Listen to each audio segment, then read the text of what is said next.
Today, I will be talking about George Washington Carver State Park, near the city of Ackworth in Bartow County. John Lloyd Atkinson was born July 26, 1904, in Crawfordsville, Georgia.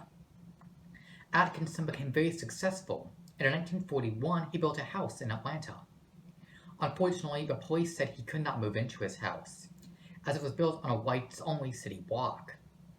At the time, certain street blocks were designated white only, and others were black only. After he couldn't move, he was encouraged to join the military, and he became one of the Tuskegee Airmen. During the war on June 11, 1943, the Georgia Supreme Court ruled that Atkinson could move into his house, ending the race block system in Atlanta. After returning from the war, Atkinson and many other African Americans were upset that Georgia state parks were not open to them. Inspired by this, in 1950, Atkinson petitioned the state to release 345 acres next to the new Red Top Mountain State Park. Atkinson's efforts were successful, and the new park was named George Washington Carver State Park, after the famed scientist. It is the only state park in Georgia history named for an African American.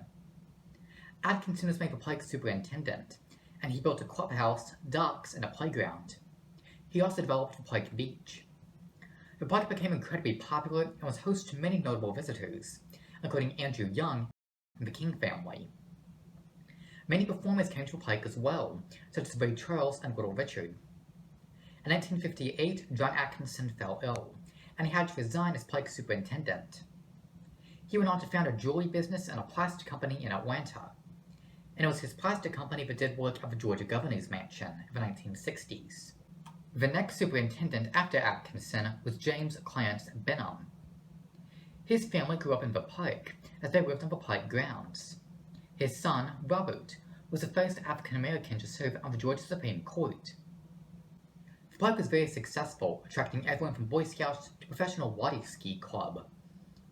After the state park's integration, fewer people were coming to the park, and in 1975 it was turned over to the county, and became known as Bartow Carver Park, open only for reservations.